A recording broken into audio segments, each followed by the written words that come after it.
लोग मथुरा जाते थे तो सत्य बताना, बाल बच्चेदार हो, आप लोग गुरु का दर्शन करने जाते थे कि चेलों का?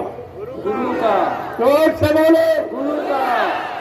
आप लोग मथुरा जाते थे गुरु का दर्शन करने कि चेलों का दर्शन करने? गुरु का। आप मथुरा जाते थे गुरु की सुनने गए कि चेलों की सुनने गए थे? गुरु की। आप मथुरा जाते थे गुरु की मानने गए कि चेलों की मानने गए? गुरु की मानने गए। आप मथुरा जाते थे गुरु भक्ति करने गए कि चेला भक्ति करने गए? गुरु भक्ति। और ये सब चेला भक्ति कर, सब के सब चेला भक्ति दिखाई। अरे गुरु करेगा कि चेला करेगा? गुरु पार करेगा कि चेला पार करेगा? गोस्वामी जी महाराज को यही बात लिखनी पड़ी रामचरित मानस के उत्तरकांड में कि जीव कहीं गुरु के बारे में भ्रमित न हो जाए, लोभी लालची कहीं गुरु से जीवों को हटा न दे। इसलिए गोस्वामी महाराज को लिखना पड़ा। क्या लिखा उन्होंने कि गुरु भी ने भाव निधि तरह ना कोई, और जो भी रांची शंकर सम होई। इतना साथ दिया, कोई इंसान ब्रह्मा विष्णु महादेव के समान धनवान बलवान बुद्धिमान कीर्तिमान यशमान क्यों न बन जाए, लेकिन ये भवसागर बगैर समय के सदगुरु के कोई नहीं पार कर सकते। और वो सदगुरु जो नाम नौका लेके आया, जिसके पास नाम नौका होगी वही तो बिठा के ले जाएगा। तो बाबा जी ने आपको पहले ही बताया था कि बच्चा, मैं जय गुरुदेव नाम का इतना बड़ा जहाज लेके आया हूँ, अगर मेरे जय गुरुदेव नाम जहाज पर सारी दुनिया बैठ जाए तो मेरे जहाज का एक कोना ही भरेगा। तो मैं आपसे ये पूछने आया हूँ, क्या बाबा जी जहाज खाली लौटाल के ले गए? तो कोई नहीं गया। चिल्लाने का मतलब क्या, लगाने का मतलब क्या, प्रचार करने का मतलब क्या, नामदान देने का मतलब फिर क्या हुआ?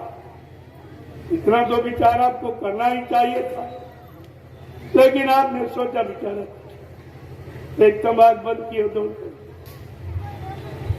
ये सब जो लिखा पढ़ी, अरे इसको पढ़िए आप, तो आपकी समझ में आ जाए कि गुरु का क्या काम है, क्या काम करने आता है, कौन सा काम करके जाता है। जो काम करके जाएगा उसी का इतिहास बनेगा, उसी का गुणानुवाद होगा, उसी की लोग महिमा गाएंगे। लेकिन जो काम नहीं करेगा उसका कोई क्या है। ये सब विचार आपको करना चाहिए, लेकिन कुछ नहीं। तो मैंने कहा भाई संत मत में तो वसीयत होती ही नहीं,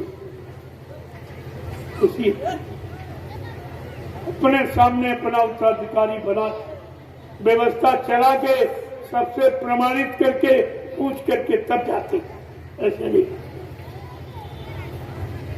तो मैंने ये भी पूछा कि आप एक बात बताइए, बाबा जी मथुरा में सभी लोग जाते, आश्रम मथुरा में सभी जानते, मंदिर मथुरा में सभी जानते, जमीन मथुरा में सभी जानते, तो क्या बाबा जी वसीयत करने इटावा गए थे? ये आपसे पूछा जाएगा। क्या बाबा जी जब मथुरा में रहते, आश्रम मथुरा में, गुरुद्वारा मथुरा में, मंदिर मथुरा में, जमीन मथुरा में, तो क्या बाबा जी वसीयत करने इटावा गए थे? क्या मथुरा में कोर्ट नहीं था? ये आपसे पूछा जाए। मैं इसलिए आपसे पूछ रहा हूं कि आपसे पूछा जाए, आप क्या जवाब देंगे उससे? और वसीयत मथुरा वहां की इटावा की बताते, और है सब मथुरा में। ये नकली वसीयत सिद्ध हो गई, और जिसने वसीयत की वो मर गया, वो भी चला गया। जिसने नकली झूठी वसीयत लोभ लालच के लिए की, वो तो अभी कोरोना में चला गया बिठाओ। और जिसने जिसने ये प्रचार किया कि बाबा जी शरीर छोड़ के चले गए, वो सब शरीर छोड़ के चले, केवल एक बचा है, वो भी श्वासें भर रहा, आज नहीं तो कल चला जाए। सजा तो सबको मिल रही, मथुरा में झाड़ू लग गया।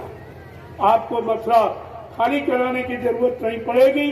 ऐसी व्यवस्था, ऐसी समस्या, ऐसी भूमिका बनने जा रही कि अपने आप लोग मथुरा छोड़ के भाग जाएंगे।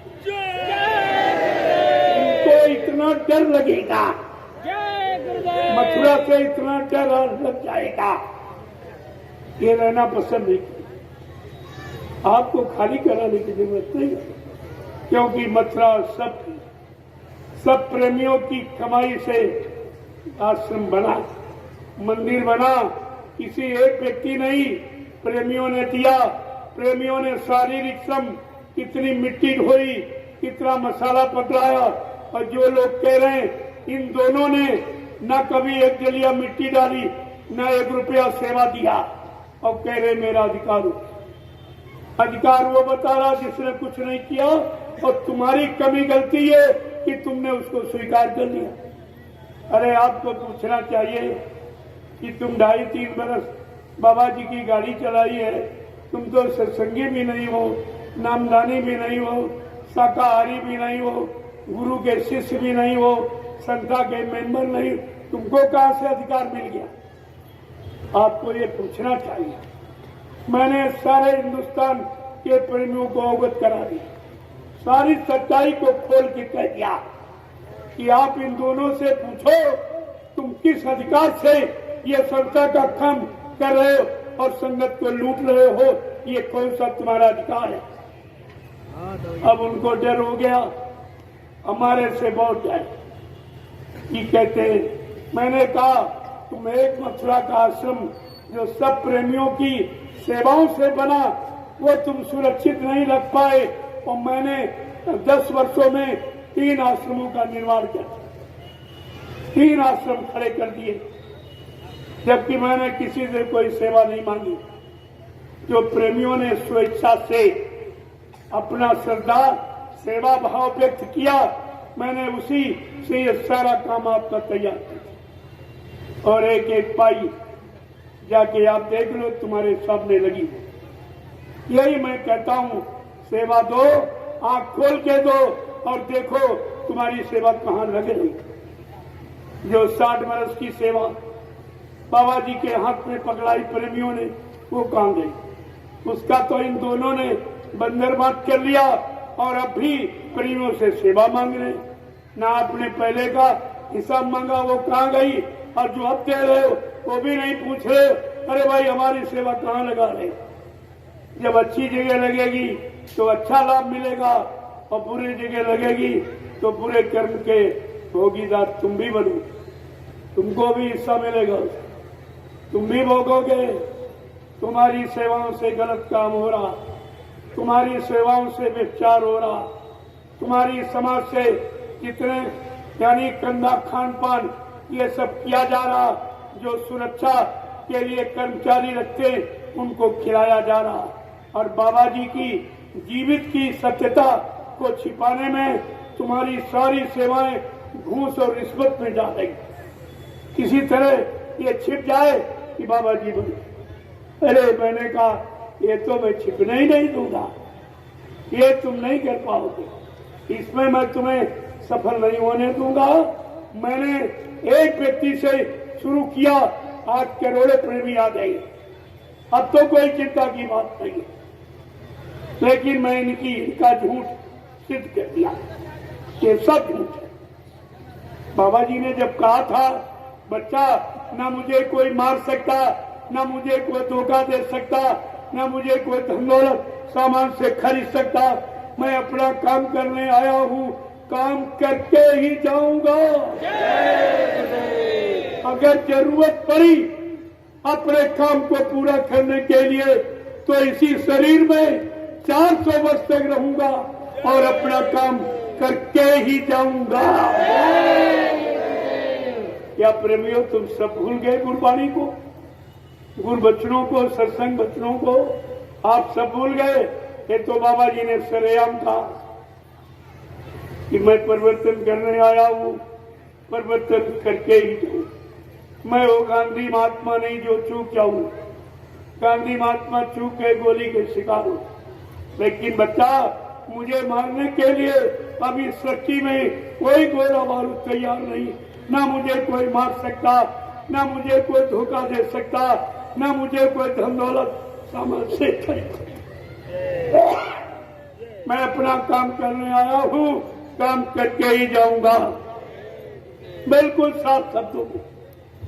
तो आपको तो ये विचार कर लेना चाहिए, जब 400 वर्ष रहकर अपने काम को पूरा करने का दावा किया, क्या 400 वर्ष निकल गए?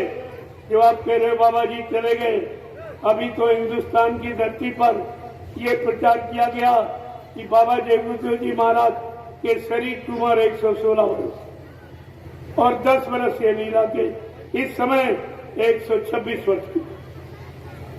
अभी 400 वर्ष से नहीं निकले, फिर आपने कैसे विश्वास? इन झूठों का आपने विश्वास कैसे करें? अपने गुरु की महिमा को बोल कर इन झूठ बोलने वालों का विश्वास कर लिया, इन स्वार्थी लोभी लालचियों का विश्वास कर लिया, इससे आपका कौन सा काम हो जाएगा?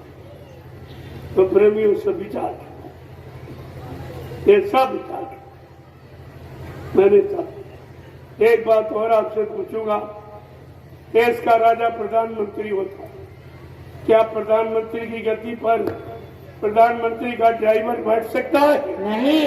जोर से बोलो। नहीं। क्या प्रधानमंत्री की गद्दी पर प्रधानमंत्री का ड्राइवर बैठ सकता है? नहीं। बैठने दिया जाएगा? नहीं। अगर जबरदस्ती बैठ जाएगा तो गद्दी की मर्यादा रहेगी या चली जाएगी? चली जाएगी। और आपने क्या किया? सम्राट गुरु की गद्दी पर, अनामी महाप्रभु की गद्दी पर वो शराबी ड्राइवर को बैठा दिया। आपने गुरु का कितना बड़ा अपमान, हिंदुस्तान में सारे गुरुओं का अपमान इससे हुआ, सारे संतों का अपमान हुआ, सारी गद्दियों का अपमान। ये छोटा मोटा पाप का कर्म नहीं है, इसको कैसे क्षमा मिलेगी? आप लोगों को इस पर विचार करना चाहिए। ये सब विचार आपको करना और सब आपके सामने होने। सम्राट गुरु की गद्दी पर अरे क्या के पूछ लेते कि गुरु की गद्दी पर कौन बैठता, कौन अधिकारी होता? जो गुरु का समकक्षी, गुरु के समान आत्मज्ञानी, आत्मा को जगाने वाला, परमात्मा से मिलाने वाला, जीवात्मा को घर पहुंचाने वाला, पाप कर्मों में माफी दिलाने वाला, ऐसे को गुरु की गद्दी पर बैठने का अधिकार होता है। और आपने कुछ नहीं देखा तो शराबी को बैठा दिया। बात आपकी समझ में कुछ नहीं आई। ये सब व्यवस्था आपने बिगाड़ी है तो फल भी आपको भोगने पड़ता। अब दर दर की ठोकरें खाते घूम रहे कुछ है।